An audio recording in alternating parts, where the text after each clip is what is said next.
Oi pessoal, vamos dar início à nossa aula de hoje, aula de Física, Movimento Uniforme. Então, para você acompanhar melhor os conteúdos, abra seu livro didático na página 38 e nós vamos abordar hoje aqui duas funções horárias do movimento uniforme.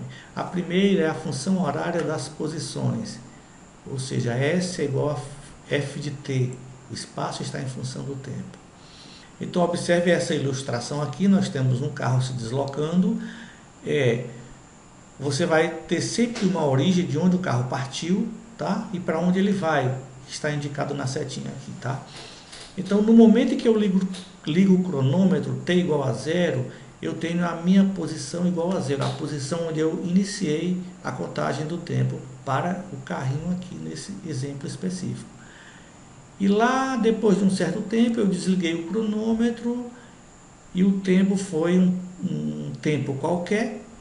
E eu tenho a posição S, que é a posição final do carro. Então, observe que houve um deslocamento de S0 para S e o tempo 0 para o tempo T, que é tempo inicial para o tempo final. Aqui nós temos as notações da função. Quem é S0? Já expliquei, é a posição inicial do móvel no tempo igual a zero. E S, posição do móvel no instante t qualquer, ou posição final depois de um certo tempo. Então, gente, como se trata de um movimento uniforme, a velocidade do móvel não se altera. Ela é sempre a mesma. O que vai se alterar são as posições, tá? Porque não existe um incremento na velocidade, ela será sempre a mesma. Então, nesse caso, a velocidade instantânea será igual à velocidade média. Observe que na função horária nós temos um deslocamento das posições e temos um intervalo de tempo. Então, nós vamos ter duas variações chamadas ΔT, variação do tempo, que é simbolizada por t menos t0, ou seja, tempo inicial, tempo final menos tempo inicial. Só que para este exemplo específico, o tempo inicial será sempre zero, exatamente como a gente viu na figura. Foi no momento em que eu liguei o cronômetro e marquei o início do movimento. Então, tempo inicial sempre será zero. Como o tempo inicial será zero, então t menos t0, t0 aqui é zero, então posso omitir esse termo, ficando apenas com t, que é exatamente o que está aqui na função.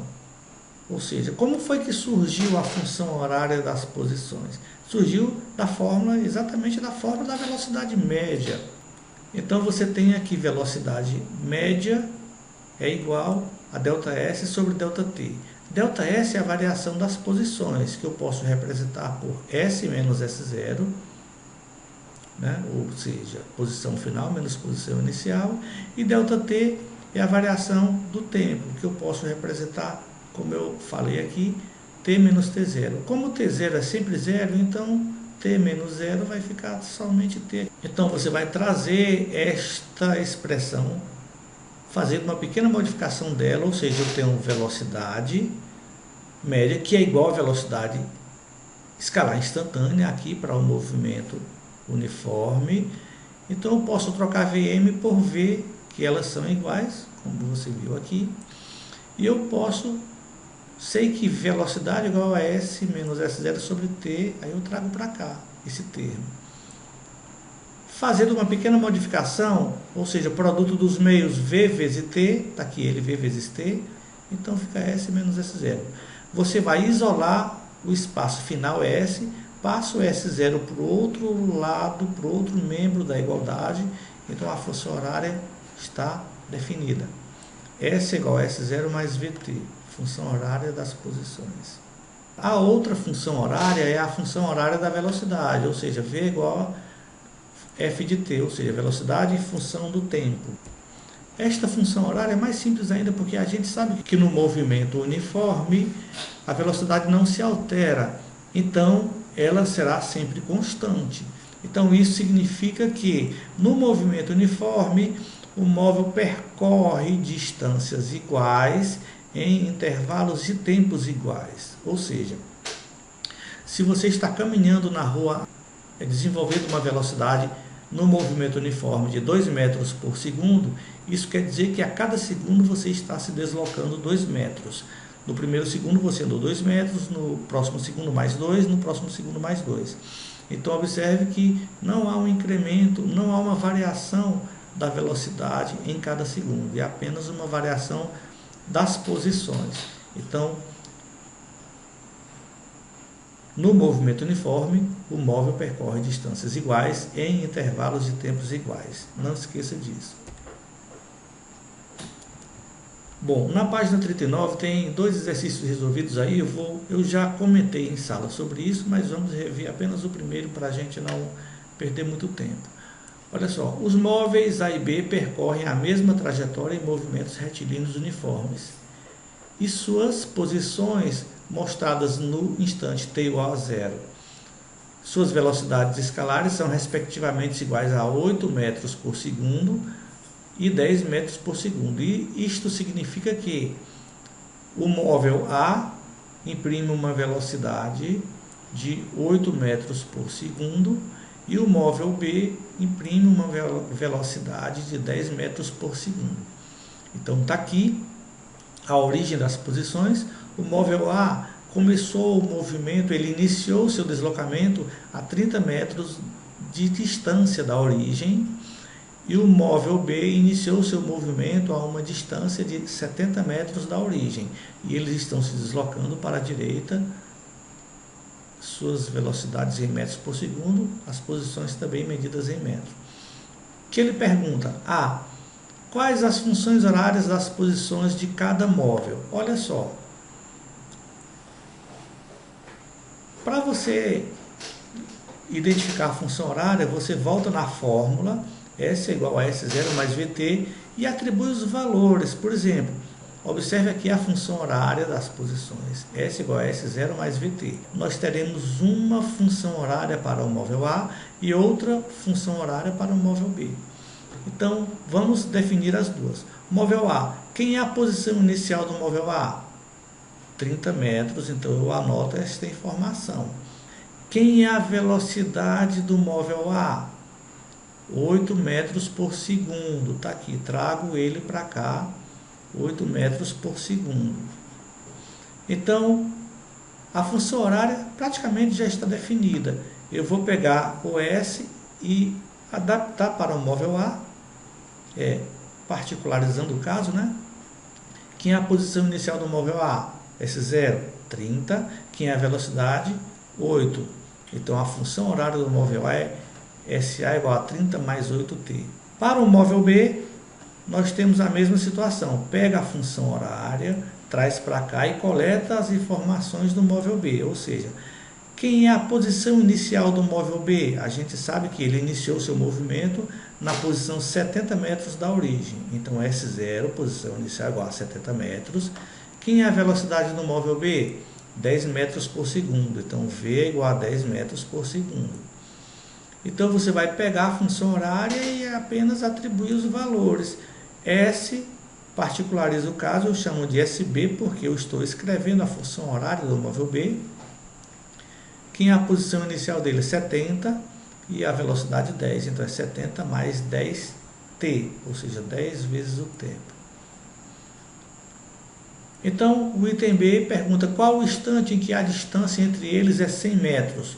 Ou seja, se você ver aqui, neste exato momento onde iniciou o movimento, a distância entre os dois é apenas de 40, pois 30 para 70 dá 40. Como o móvel B está mais rápido que o A, ele está se deslocando a cada segundo, ele está se deslocando a diferença desses espaços, né? Então, vamos lá. Para eu saber em qual instante a distância entre eles é 100 metros, eu vou comparar as duas funções horárias. Ou seja, S de B menos S de A é igual a 100. Quando eu fizer essa igualdade aqui, quem é S de B? É a função horária do móvel B. Quem é S de A? É a função horária do móvel A.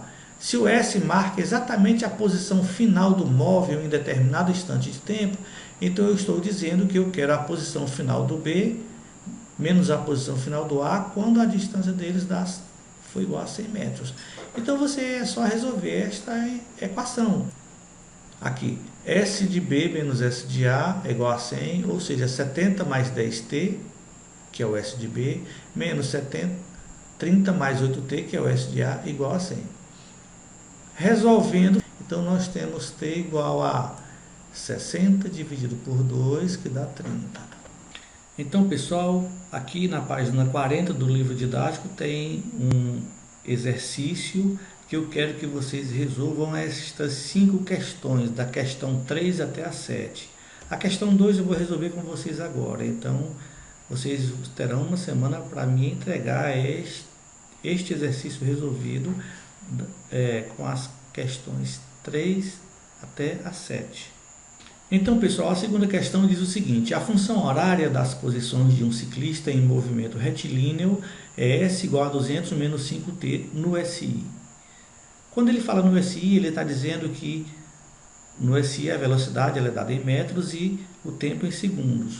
Então, se você observar, a posição inicial do móvel é 200 metros da origem, como a gente já havia falado antes, S0. E 5 é a velocidade do móvel. O sinal de menos indica que o móvel está se aproximando da origem. É bom a gente revisar que no movimento uniforme, quando este sinal da função horária for positivo, significa que o móvel está se afastando da origem. E quando o sinal for negativo, significa que ele está se aproximando da origem.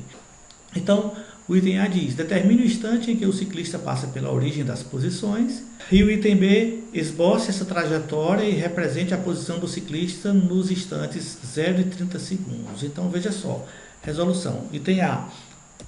No item A, ele pede o instante que o ciclista passa pela origem. A gente sabe que na origem das posições o S é igual a 0, ou seja, o S final. O móvel chegou na origem, o S final é igual a 0. Então, basta você pegar a função horária e substituir o S por 0. Então, vamos pegar aqui a função horária, S igual a 200 menos 5T. Fazemos o S igual a 0, então temos o seguinte: o S, que é igual a 0, é igual a 200 menos 5T. Passa o 5T para o segundo membro, ele vai positivo, então nós temos 200 é igual a 5T. Continuando a resolução, o T está multiplicando o 5, então ao passar o 5 para o segundo membro, ele vai dividindo, que é a operação inversa da multiplicação. Tá? Então, concluímos que o T é igual a 40 segundos, ou seja, o ciclista passa pela origem das posições no instante 40 segundos depois do início do movimento.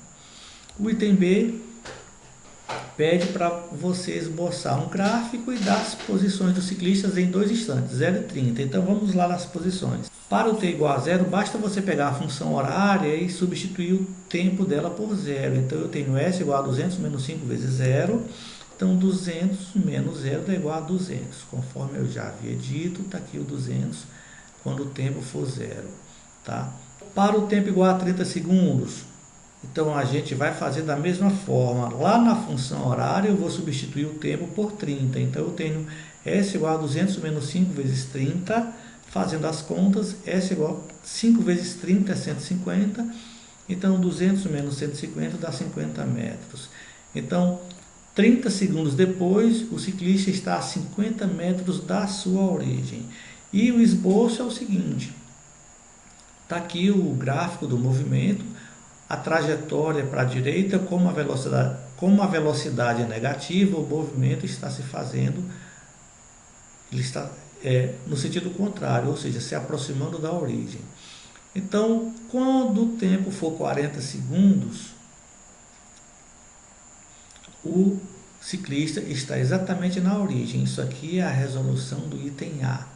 Está aqui, 40 segundos, o ciclista chegou na sua origem.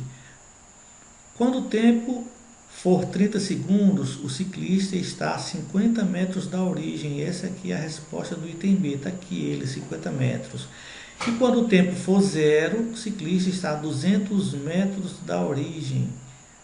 Também conforme anunciado aqui no item B. Então, pessoal, espero que vocês tenham entendido, tenham gostado. Resolva as questões do livro didático, da 3 até a 7. Envie a sua resolução para que eu possa é avaliar sua nota, sua resolução e atribuir sua nota, tá?